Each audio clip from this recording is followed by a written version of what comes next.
Support WrestleTalk! Donate on Patreon.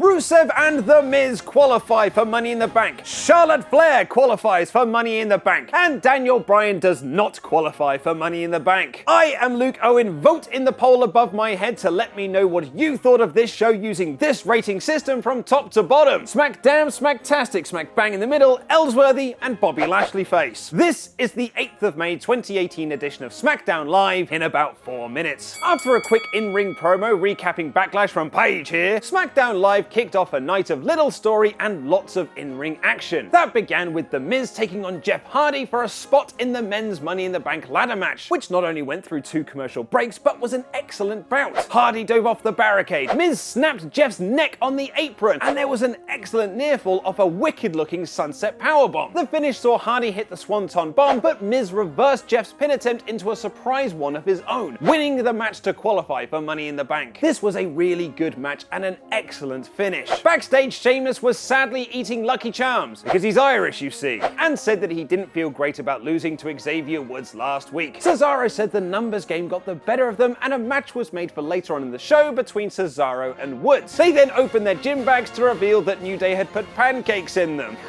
The little scamps. We then got a video package for Sanity, who are still coming soon. We'll be calling them Sanitalina soon enough. Backstage, Renee Young tried to interview Shinsuke Nakamura, who unfortunately still hasn't remembered the English language, but managed to challenge AJ Styles to another match. Carmella also cut a cell phone promo to announce next week she would be having a royal celebration, because they're in England, you see, and we just love all things royalty. Throughout the night, we also got cell phone promos to hype Money in the Bank from Shelton Benjamin, Naomi, Asuka, and Ty Dillinger, who has a new haircut. The Iconics cut a promo before Peyton Royce's Money in the Bank qualifying match against Charlotte Flair, making fun of the former champion losing at Backlash. As usual, it was awesome, telling a story about Kay's Uncle Craig back in Sydney, who has been depressed his whole life but found laughter in Flair losing to Carmella. Royce and Charlotte then had a match that was good, but not the smoothest outing you've ever seen. There were a couple of interference spots from Billie Kay on the outside, but Charlotte overcame the odds to tap out Royce to the figure 8 and qualify for the women's Money in the Bank match. Cesaro then beat Xavier Woods in another really good match, which saw an awesome wheelbarrow reversal by Woods and a wicked uppercut off the springboard by Cesaro for the win. New Day face the Bar next week, where the winning team can pick a member to go into Money in the Bank. Backstage, Renee Young interviewed AJ Styles and his new giant bruise about Shinsuke Nakamura, and Styles said he would face him again in any match at any time. And somewhere else backstage, the Bludgeon Brothers melted WWE action figures of the tag team division and laid out an open challenge for new contenders. This was effective visuals and sounds, but the promo itself was a little hokey. Mandy Rose was told by Paige here before her match with Becky Lynch that Sonya Deville was banned from ringside. Not that she needed the help, but she beat Lynch in a short match with a roll-up. Becky Lynch's search for her place on the card continues. It was announced that former NXT champion Andrade Cien Almas and his business associate Zelina Vega will make their SmackDown Live debuts next week when WWE heads to London. You know, United States champion Jeff Hardy doesn't currently have a feud at the moment. Earlier in the show, Bryan cut a promo about overcoming the big odds of Big Cass, saying the bigger they are, the harder they tap. That wasn't the case in this match against Rusev, however, as the Bulgarian Brute kicked him in the side of the head for the clean victory. While it's great to see Rusev get a much-needed big win and qualify for Money in the Bank, it did come at the expense of Bryan. Throughout the match, the commentators kept putting over the idea that Bryan was on a Cinderella story since his return, and they even said this loss could have smashed the glass slipper. It's an interesting story to tell with Bryan, but one that would make sense if he didn't beat Big Cass this past Sunday. So that was this week's SmackDown Live in about 4 minutes. Make sure you voted to let us know what you thought by clicking the eye above my head to see the poll. This was a wrestling-heavy edition of SmackDown Live, and every match was built around Money in the Bank and the importance of winning it. Even matches that weren't connected felt like everyone was trying to get wins to impress Paige so they could get into qualifying matches. For the most part, the wrestling was great too. It's a shame that very little was built off the back of the outcomes from Backlash, but maybe that's for the best. Let's just hope WWE doesn't run this Daniel Bryan Cinderella story into the ground. This week's SmackDown Live is smacktastic.